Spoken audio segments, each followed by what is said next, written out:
Buenas tardes amigos, estamos ya encontrándonos en Diálogos. Saludos a nuestros amigos de la radio de la 920 AM, la radio de la gente, y a los televidentes. Como les habíamos informado, está con nosotros el economista Mauricio Pozo. A él siempre recurrimos para reflexionar sobre la economía, sobre el estado de la nación, pero ahora él es ya candidato a vicepresidente de la República en binomio con la doctora Cynthia Viteri.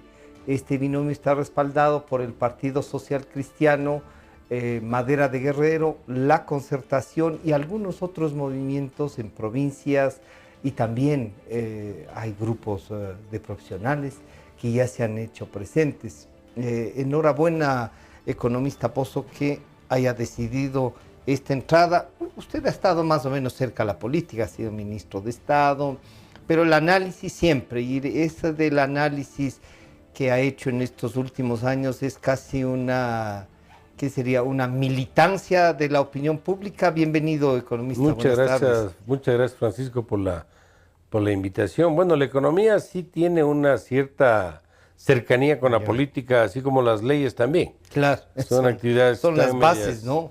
Que es fácil pasarse al otro lado de una u otra manera. Y en la economía uno adopta, quiera o no, una cierta posición política. Y en esa línea yo tuve el concurso público en el ministerio, estuve ahí en funciones 18 meses, hice lo que creí que tenía que hacer, los resultados el país los conoce. Los puede medir, ¿no? Los puede ver, fueron obviamente resultados favorables para el Ecuador en crecimiento, en reducción de pobreza, en financiamiento, en equilibrios, etcétera. Y de ahí, pues, he seguido participando activamente, haciendo opinión pública en medios de comunicación, escribiendo mis columnas en los periódicos, radio, televisión, etcétera. Yo diría como una suerte de responsabilidad. Cuando ciudadana, veo que pasa algo, necesito de alguna manera decir qué es lo que yo veo. Yo creo que es un compromiso con la propia sociedad. Ya. No me siento tranquilo que las cosas anden por cierta línea y uno no poder de alguna manera abrir los ojos de que esa línea, por ejemplo, no es la correcta. Y desde que estuve en el ministerio tuve una relación cordial con el alcalde Nebot. Me conocí también con Cynthia Viteri. Ella era legisladora ya. Era legisladora, mantuvimos una relación cordial a lo largo de los años. De tiempo en tiempo hablábamos sobre temas, consultas sobre mi opinión en temas puntuales, económicos, se aprobaba un presupuesto, ¿qué opinas? Ya. De distinta naturaleza, pero vinculado más, obviamente. ¿Le dio al una tema manito económico. en el ministerio al abogado Nebot?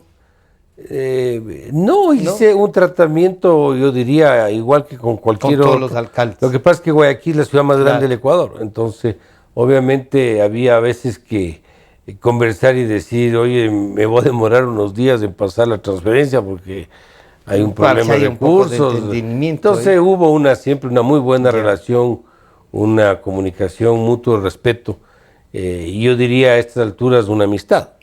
Y en esa línea pues hemos mantenido ese contacto. Se me pidió que les dé una mano haciendo el programa económico.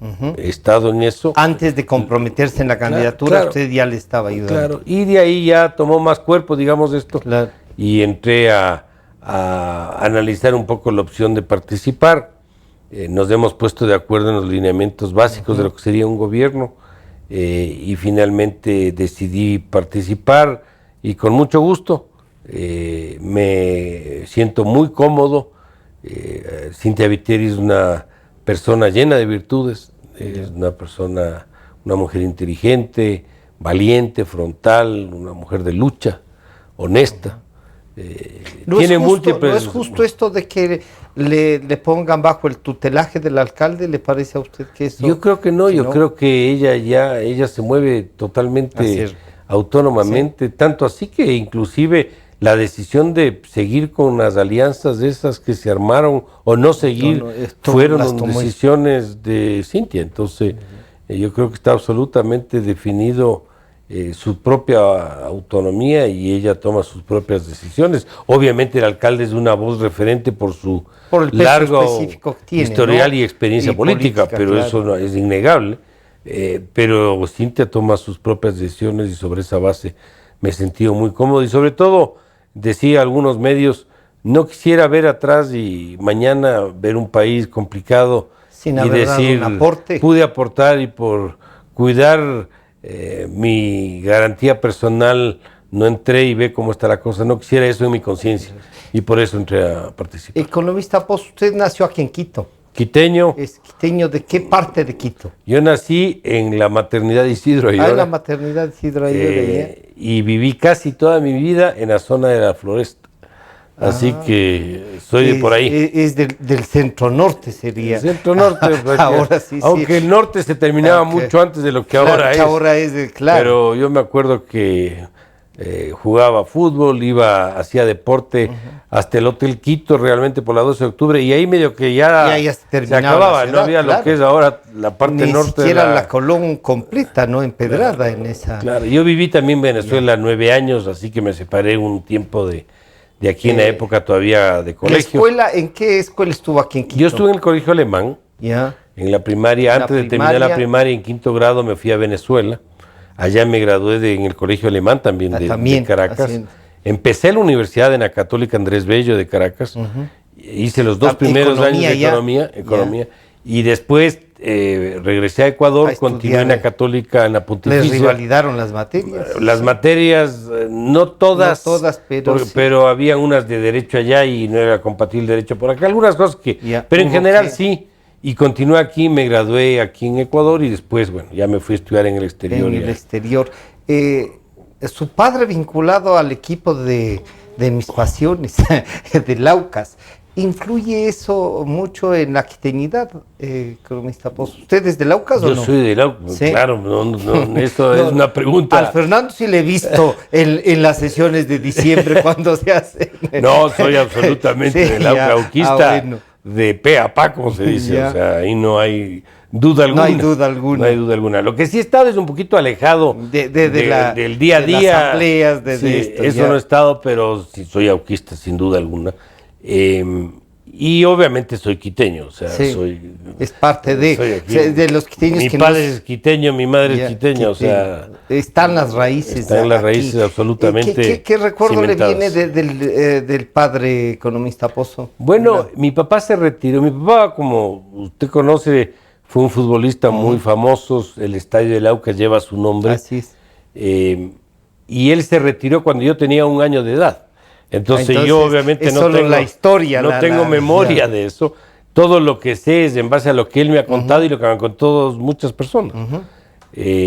Pero sí recuerdo de niño, porque él también fue entrenador. Sí ¿también? Recuerdo de niño que yo fui algunas veces al estadio de los chicos que entran con los equipos, de mascotas, digamos. Yo alguna vez entré al estadio, me acuerdo verles de entrenar en los camerinos. Me acuerdo, había un arquero de Laucas que era el Gato Segovia que golpeaba la pelota contra la pared. Y yo tengo imágenes de ahí. Tengo imágenes de ahí. Gato le decían porque era muy ágil. Y tengo imágenes de muchacho y de niño en esa época. ¿Y de la mamá qué recuerda, en cambio? Mi madre, profesora, una gran académica, estuvo siempre dando clases en colegios y después se especializó en dar clases a niños especiales. Ella era especialista en docencia. Mi mamá lamentablemente falleció muy joven, se nos fue muy rápido, y ella dio clase a un colegio de niños ciegos. Y también dio clase a niños con problemas sordomudos, y se especializó mucho en esas áreas, así que ella tenía un espíritu docente muy arraigado. Y a mí me vino la pasión por la docencia también. Yo también estuve vinculado a la docencia. Es más, toda la vida he estado en la docencia.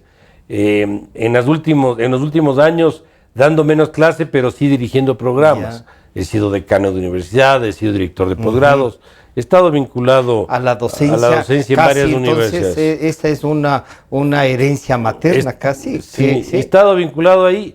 y claro, un poco he hecho medio de todo. Yo he sido académico, he administrado una empresa de tarjetas de crédito, administré un hospital, una empresa de servicios, he estado en la banca, he estado en el gobierno, o sea...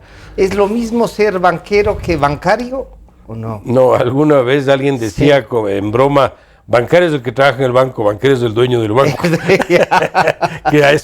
pero algunos yo fui bancario, no fui banquero. Pero algunos les encargan porque tienen lo que no tiene el dueño del banco, la posibilidad de manejar y hacerlo bien, ¿no es cierto? Claro, no, o sea, hay mucha autonomía en muchas instituciones que se les encarga a profesionales que administren y el dueño está para pues controlar su activo, su patrimonio. A propósito del 98 y la crisis financiera y todo eso, esto de ser banquero terminó siendo casi mala palabra. Una mala palabra, ¿no? No, y antes era un título, bueno, no es título, pero una función muy respetada. Claro. Muy respetable. El banquero era la base de algunas sociedades. Sí, era una persona muy respetada en la sociedad. Se convertía en filántropo incluso por sus ganancias. Sí. ¿No? Pero, ¿será que ganaron mucho o algunos se fueron llevando demasiado? Yo creo que, como se dice comúnmente, muchos pagan justos por pecadores. Yo creo que en todas las áreas de la vida, en toda actividad económica, hay buenos y malos. Hubo gente que abusó, cometió inmoralidades, hubo corrupción, hubo excesos, y obviamente todos entraron a mezclarse ahí. Es una de las críticas, por ejemplo, que yo tengo al proceso de congelamiento de depósitos. Yo creo que había todo el espacio para poder limpiar lo malo, y a la final, el momento en que se congeló todo, buenos y malos, se propagó todo, la imagen para todos por igual. ¿Usted habría dicho que se caigan los que caerse? Yo creo que se debió buscar un proceso de focalización donde estaba el problema y evitar a toda costa un proceso de contaminación. Claro, pasados los años, como alguien decía, es fácil decirlo. Sin duda el momento era muy complicado en esa época, pero en la práctica pasó eso. O sea, el momento que se congeló todo, hubo contaminación. En esos momentos, en el 98, economista. Yo estaba todavía en la banca. Yo me retiré de la banca el 2000. ¿En el 2000? En el 2000. Pero yo ya venía haciendo trabajos de consultoría. Yo tengo una consultora ya 22 años, desde el 94. Y claro, ya venía haciendo al mismo tiempo cosas de consultoría, estudios, análisis, evaluaciones, y por eso ya tomé la decisión de separarme y seguir con mi actividad de consultor. En la casa, su esposa la vi muy contenta de la decisión que ha tomado. ¿Cuántos me años apoya tienen mucho. De casados? Sí, ¿no?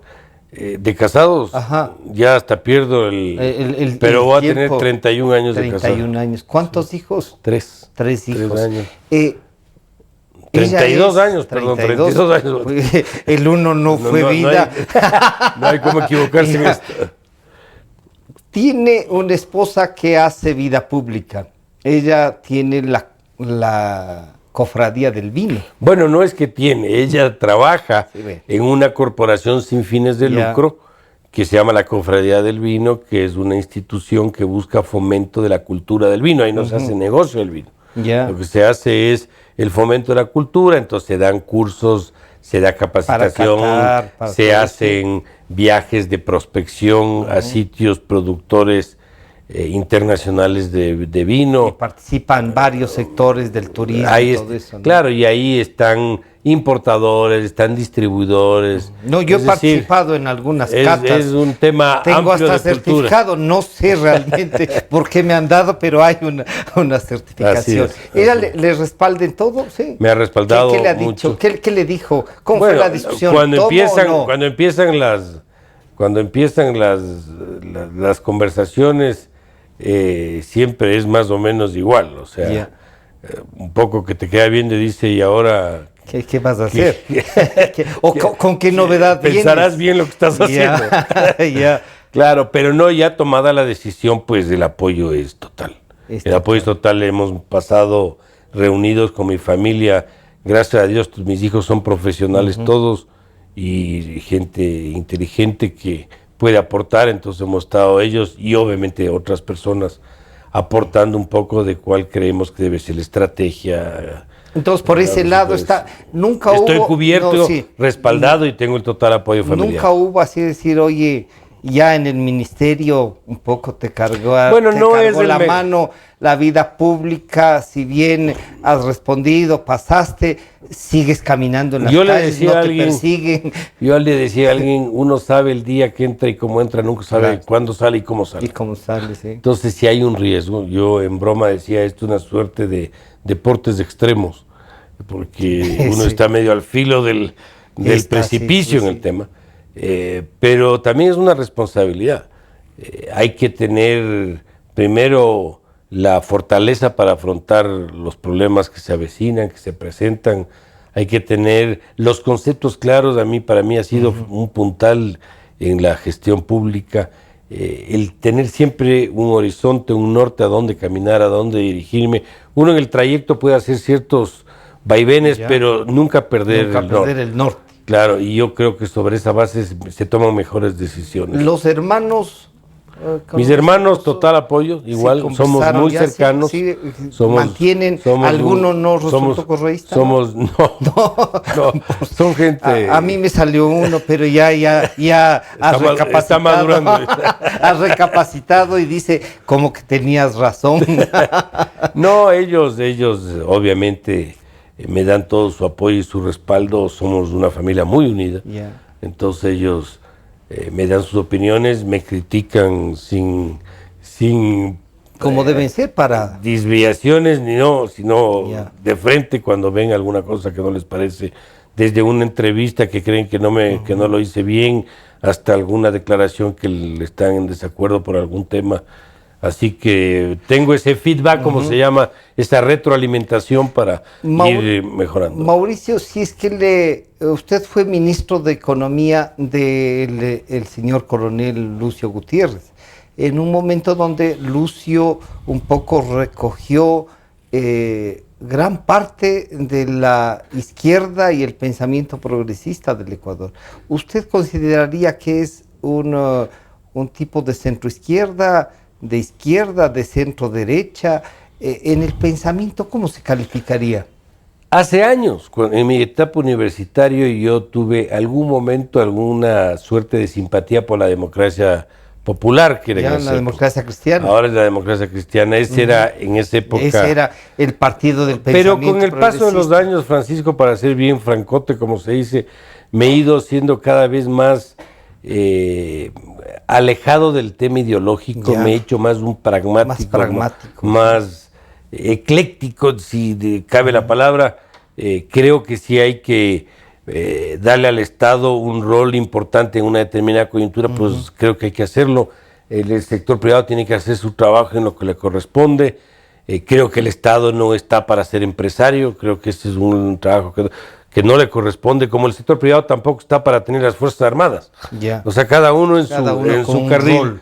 Creo que hay como hacer sociedad, hay ciertas actividades que se pueden buscar alianzas, sí se pueden hacer, pero no lo que hemos visto al menos en los últimos 10 años, que es una presencia del Estado en todo lado. O sea, me parece excesivo. El Estado no está para tener farmacéuticas, para tener importadoras, para tener medios de comunicación mal administrados. O sea, no está para eso. Se pierde plata todos los días. Así es. Si es que le pedirían entonces usted un pragmático, lo bueno es bueno, sea de quien sea. Yo creo, Francisco, y además no es que creo, sino que está leído. El 90% de los ecuatorianos no le interesa ni que la izquierda, que la derecha, que el estructuralista, que Keynes, que Milton Friedman. O sea, esas cosas. ¿Quiere respuestas? ¿Qué le interesa al país o a la gente? Le interesa que si no tiene trabajo, que consiga trabajo.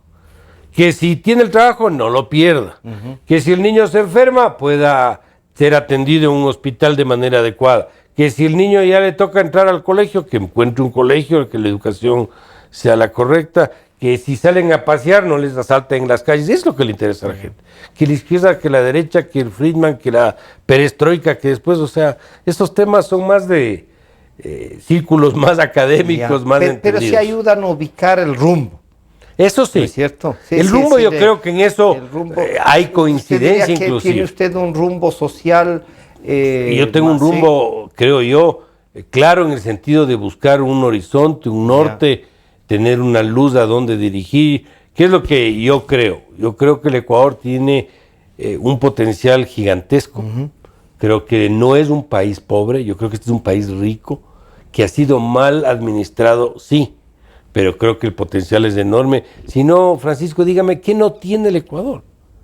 Tiene agricultura, tiene zonas geográficas para atraer turismo, tiene capacidad de emprendimiento, tiene una ubicación geográfica envidiable, está en la mitad del mundo, tiene luz que no tienen otros países, tiene recursos naturales, tiene agua como pocos países. Oye, por tiene Dios. hasta petróleo y o ahora sea, comparemos la dotación natural de este país con Israel, por decirlo, o con el mismo Taiwán. Sí. El otro día veía las cifras de Taiwán y Ecuador y realmente me quedé sorprendido. Taiwán tiene 36,000 kilómetros cuadrados. Como una de nuestras provincias. Sí, y el Ecuador tiene más de 200,000 kilómetros cuadrados. Y Taiwán tiene 6 veces más de PIB que Ecuador. Y tiene 4 veces más ingreso per cápita que Ecuador. O sea, el potencial de crecimiento del país es gigante. Por esta razón, soy un convencido que este país, con una dosis de pragmatismo, de objetividad, de esfuerzo, de una buena apertura externa, creo que este país no está ni para tener pobres, ni para tener gente que tiene insuficiencia de necesidades básicas. Creo que el país tiene un potencial enorme. Pero para un poco echar mano de este potencial, usted presentó ayer con la doctora Cintia Viteri un plan económico, ¿no? ¿Cuál es la base principal de este plan económico? Se persigue básicamente recuperar el trabajo perdido, el empleo que se ha perdido, porque se ha perdido mucho empleo en las últimas etapas. ¿Empleo pleno, como se denomina ahora? Sí, no quisiera confundirle a lo que nos observan. Empleo, trabajo, tener trabajo, que tenga trabajo. Con todo lo de la ley. Sí, con todo lo que tiene que tener. Abrir otras opciones, no opciones, sino abrir nuevas fuentes de empleo. Que haya más capacidad de las empresas de contratar. Pero esto que parece tan simple o tan obvio, debe tener un plan. ¿Qué es lo que se requiere para poder hacer eso? Primero, pensar que quien hace eso es el sector privado, el que dé empleos del sector privado. El sector público está para regular, para supervisar, para poner las normas, las políticas, pero el sector privado es el que ofrece esa posibilidad. ¿Pero por qué ofrece? ¿Cuándo se produce eso? Cuando existe inversión. ¿Y qué hace que la inversión se mueva? La inversión se mueve cuando se ven reglas claras, cuando hay capacidad de decir, si yo vendo helados en esta esquina, me voy a poner otro puesto en esta otra esquina porque si hay circulación de personas y voy a poder ganar más. Pero yo tengo que tener la seguridad o al menos me van a venir una mínima probabilidad de que eso sí se dé. Claro, sí. De que la gente del sector tiene plata para comprar que tiene plata para comprar el helado. O si yo tengo una empresa que hace sacos, una textilera chiquita artesanal, y quiero hacer más sacos, porque ya no solamente vendo en el barrio, sino quiero vender a la otra parroquia, y necesito comprarme otra máquina, saber que me van a poder comprar. Por eso me meto a invertir en otra máquina. ¿Y eso cuándo hago yo? Cuando tengo reglas claras, cuando tengo certidumbre, cuando sé que el IVA va a ser del 14 y no va a ser después del 16, después del 18, o que van a cambiar las normas. Pero antes de que usted encuentre esa estabilidad, va a tener que enfrentar un tema que es la deuda, sin duda alguna, la seguridad social. Y hay cosas que algunos candidatos, obviamente, y a veces los que de alguna manera hemos estado en la política también siguiendo, unas veces entrevistando, siguiendo la política para hacer estudios, para hacer análisis, para estar en la política en definitiva, no quieren decirnos algunas cosas pero usted ha hablado de refinanciar, de modificar, de qué la deuda, ¿cómo se hace eso? Lo que pasa, Francisco, es que en la deuda tiene varios segmentos, no toda la deuda tiene igual estructura. ¿A quién le debemos nosotros? Le debemos a los inversionistas que nos compraron papeles y les estamos pagando el 10,75%. Ese es un segmento de la deuda. ¿A quién más debemos? A los multilaterales, al BID, a la CAF, al Banco Mundial, etc. Y ahora al fondo también. Al fondo, pero a ellos les debemos en mejores condiciones. Por ejemplo, ese segmento yo no le topo. No, porque tiene pero al el otro sí. 1.5 al 1. Claro, en cambio el otro sí. Entonces, ¿cómo le arreglo esta deuda? Tengo que bajar el riesgo del Ecuador. ¿Cómo bajo el riesgo del Ecuador? Con un buen programa económico. ¿Qué es un buen programa económico? Algo que le dé credibilidad y confianza. Algo que yo haga en un papel, muestre a la comunidad internacional y me digo, vean, este es mi plan. Y esto se puede ¿Me apoyan hacer o no me apoyan? ¿Compran este producto, pongámoslo así, o no me compran? Si les parece bueno, me compran. ¿Qué quiere decir que me compran? Ah, es bueno el programa, sí voy a invertir en el Ecuador. Y ya no voy a pedir que me paguen el 11, sino que me paguen el 6 nomás. Porque me van a... Porque yo creo que ese país sí puede salir. va a seguir y tiene una buena ruta y el equipo económico es bueno y no van a decretar moratoria de deuda ni van a decir que la deuda es ilegal o inmoral. O sea, pero y esto de la deuda es inmoral y todo eso. Cuando ustedes lleguen, el señor presidente dijo que eran 38.000 millones de dólares. Después con un decreto dije, voy a ponerme como les gusta el fondo, me pongo en ese reglamento, bajó a 26. Otros dicen que son 46.000. Usted mismo ha sostenido que es más la deuda. Parece que cuando el fondo le ayuda para bajar las cifras de endeudamiento, se acoge al fondo. Cuando le sirve para criticar a alguna persona que considera que es cercana al fondo, en cambio le endilga esa cercanía con el fondo. O sea, es, hay como dicen los americanos, tailor-made, es decir, hecho a la medida. Claro, es el don de la ubicuidad. Claro, eso creo que no funciona así la cosa. Primero, la deuda no son 38.000 millones. La deuda ni siquiera es eso, es más o menos 48.000 millones. 48.000. ¿Por qué? Porque ahí no está registrada una cantidad de obligaciones que por razones de distintas no lo quieren poner. Ventas anticipadas de petróleo, deuda de emisión de papeles de corto plazo, CETES, las bonos para el que se han emitido con la plata de las reservas internacionales, etcétera, etcétera. Eso no está puesto. El dato que todo eso se suma, eso llega a una relación deuda-PIB que ya está bordeando, pisando el 50%, y no el 38%. Y segundo, le eliminan por el tema del fondo una entidad pública del seguro y dicen, no, la deuda ya no es la relación 38, sino 27. ¿Y por qué hacen eso? Porque dicen que la deuda interna del seguro se anula porque se cruzan las cuentas. ¿Cuál es el problema? Usted sí tiene una obligación entre el Ministerio de la Vivienda y el Ministerio de Salud y tienen deudas en común y usted cruza, hasta podría aceptarse. Ya. Pero en el seguro no, pues Francisco. Se anule porque no es de ellos. Porque primero la plata que manejan no es de ellos. Claro. Es plata de la gente, de los aportes. Entonces, de lo que ha pagado toda su vida. Y claro, con esta decisión de un plumazo, baja la deuda a 11.000 millones de dólares.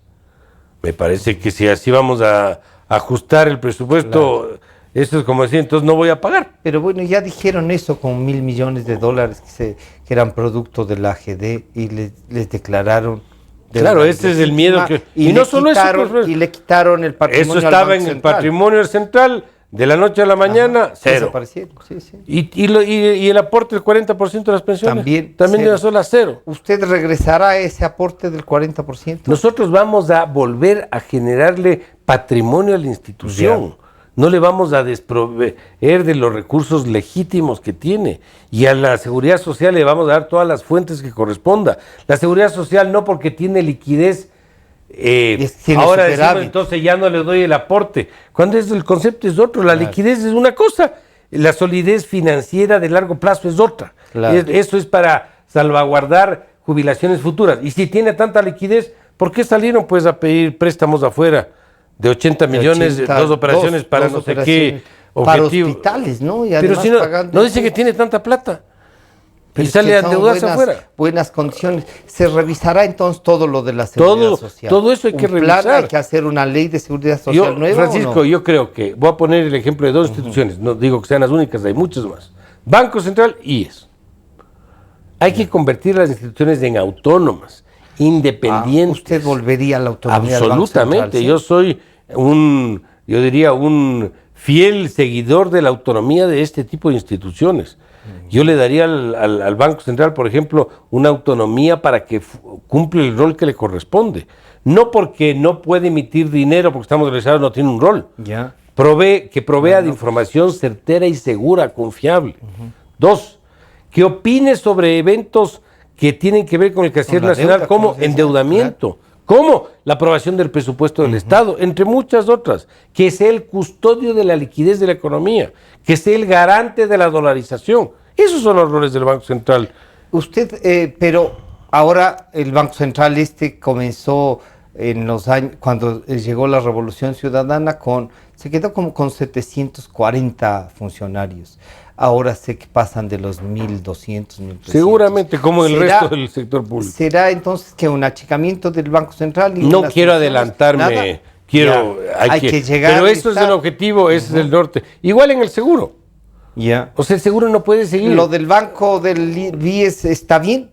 ¿Eso sigue funcionando así o creen que hay que revisar también? Yo creo que hay que revisar algunas decisiones que se han adoptado. Esta del seguro, sin duda alguna, pero el seguro no puede seguir siendo la fuente de caja chica como se conoce el gobierno. Siempre le ha prestado, pero no como ahora, pues, Francisco. A lo que quiera. Sin pasar por bolsa, sin techos de portafolio. O sea, lo que antes porcentaje que quiere que le pague el gobierno. Ni los plazos que sea, o sea, todo. No pueden manejar. Esto tiene que ser manejado por una administración autónoma, independiente, que no tengan representación los empleadores, que no tengan representación el Estado. Pero ahí no es un poco dejarle suelto. ¿Cómo lo controlaría? ¿A través de la superintendencia de bancos? Claro, habría que armar el paquete. Siempre ha estado bajo la supervisión de la superintendencia. Hay tanto que hay una intendencia de seguros, ¿no? Claro, y hay que ver el rol. Y hay que ir haciendo una política que eso lamentablemente no se lo puede hacer rápido en el sentido de la recuperación, de darle sostenibilidad a largo plazo, porque tal como está, le dan más beneficiarios, pero no le dan las fuentes de financiamiento. Claro. En temas de el Ecuador ha puesto a la venta la CNT, las hidroeléctricas que aún no nos entregan. ¿Ustedes continuarán con eso o cree que hay algún patrimonio que el Ecuador debe mantener como Estado, las hidroeléctricas, la propia CNT, y generar espacios para que otras vengan y compitan? Yo creo que tenemos que buscar un esquema de sana competencia, donde el actor Estado, si es regulador, no puede ser actor, porque es juez y parte. No puede decir voy a regular la telefonía celular y tener al mismo tiempo una compañía de telefonía celular. Eso no tiene sentido. No. Hay que darle, como dije al principio, al Estado su rol, al sector privado su rol. Y como todo tiene distintas categorías, hay que revisar ese proceso, por decirle. Yo, por ejemplo, sí estoy de acuerdo con la presencia de banca pública. Yo creo que tiene que haber banca pública. Tiene que haber banca pública. Como un mecanismo de promotor de desarrollo, de progreso, pero la banca pública no por ser pública tiene que manejarse a merced del gobierno. Tiene que manejarse eficientemente, técnicamente, autónomamente, tiene que capitalizarse como tiene que capitalizarse, tiene que registrar utilidades no por el tema del lucro de per se, sino porque es la única forma de capitalizar esas mismas instituciones. De que siga teniendo recursos para poder. Tiene que ser eficiente. Hasta para poder hacer trabajo social se requieren recursos. Y para tener recursos hay que manejar bien las cosas. Entonces, yo creo que hay que hacer una revisión de todo eso para ver exactamente, pero los conceptos está puesto en el programa, están definidos y sobre esa base vamos a caminar. Hay tantas cosas en la economía y yo sé que usted tiene un viaje y le voy a pedir unas 2 o 3 definiciones más sobre el tema de lo económico.